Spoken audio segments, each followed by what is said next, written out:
Hey guys, this is Babs. I just wanted to get something off my chest real quick. Yesterday really bothered me. My husband came home from work yesterday, and long before anything happened in Dallas, and immediately told me about the shooting that had taken place in Minnesota that had been streamed on Facebook. Of course, we sat down and we watched the footage, and it was horrifying. It wasn't easy to watch. We're of the opinion that all lives matter, and it's never easy to watch someone die. It was awful. But once the horror wore off enough for me to be able to think, something really bothered me about that video. The officer who had shot the man was visibly, clearly upset. He was saying, I told him not to, over and over. He was upset. He seemed more upset than the victim's girlfriend. He was devastated at what he had done. And even when she was saying things like, while she was streaming to Facebook, while she was saying things like, Lord, don't let this be the way that he leaves, and don't let this be the way he goes, please, Lord. She didn't even really have emotion in her voice. I mean, and before you jump my shit about this, because I know everybody reacts different, just hear me out. If my husband was pulled over by the police and was shot, which, by the way, is 3 times more likely to happen to him as a white man than it is to happen to a black man. You can look up the facts for yourself. If he was pulled over, if we were pulled over and he was shot, and I was in the seat next to him,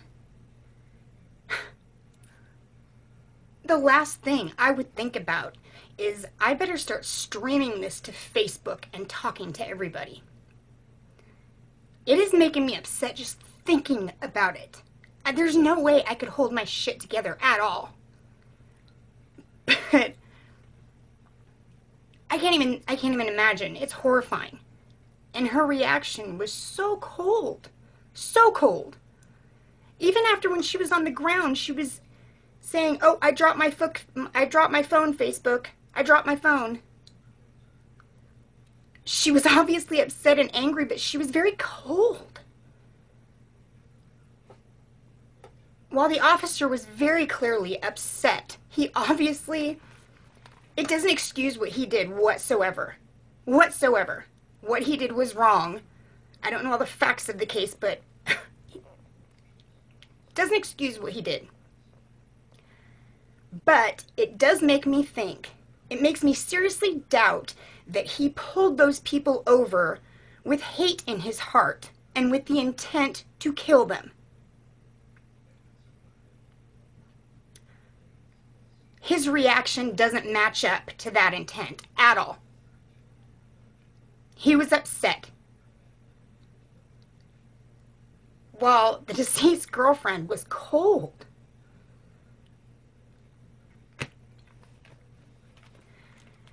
Now, with everything that's happened yesterday and, just the timing of everything, I haven't really had the chance to look into the shooting in Baton Rouge.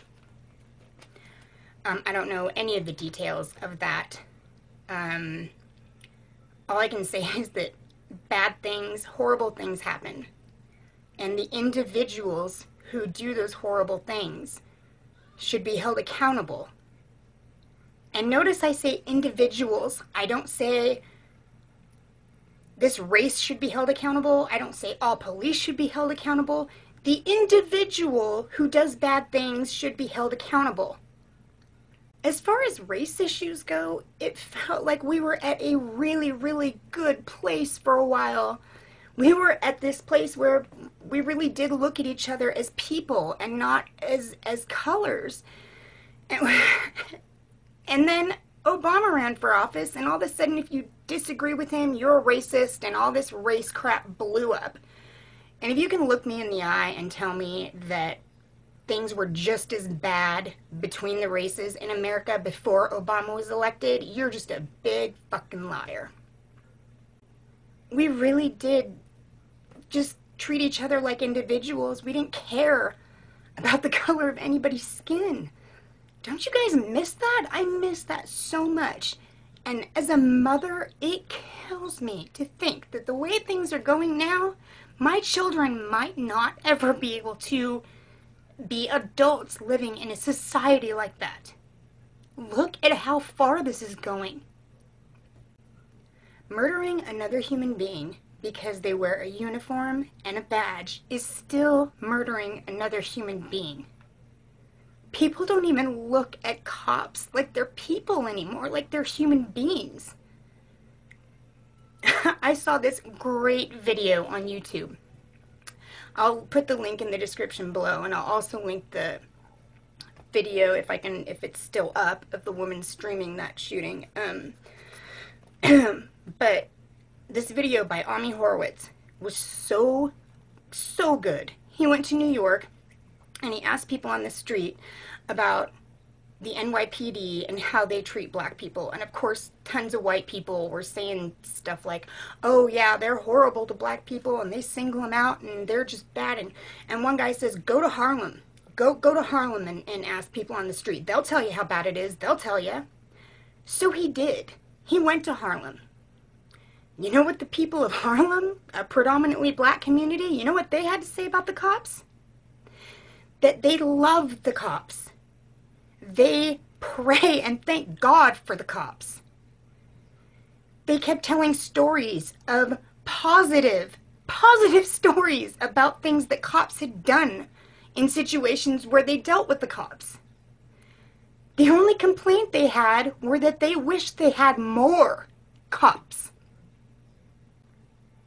People are taking individual experiences and creating a false narrative that is spreading like the freaking plague. It is spreading so fast, and it is just so messed up. I mean, these people who actually support Black Lives Matter and think killing cops is a good thing. Do you think that killing white cops is going to do anything except make reasonable people start to hate you?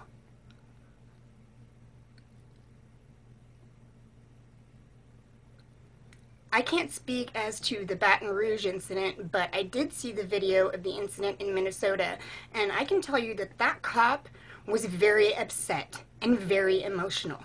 He was not acting like a cold, heartless, racist bigot. My favorite Martin Luther King Jr. quote of all time is, "I have a dream that my 4 little children will one day live in a nation where they will not be judged by the color of their skin, but by the content of their character." And you know what? I desperately want the same thing for my kids, for everyone's kids.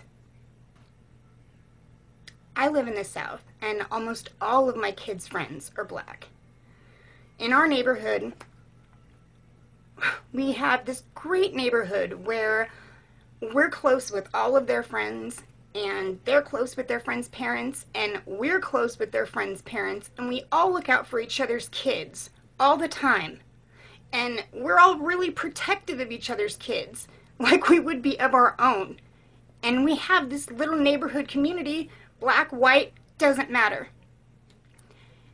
And I see our little neighborhood and our community, and I think about Dallas and the fact that it's not that far from here.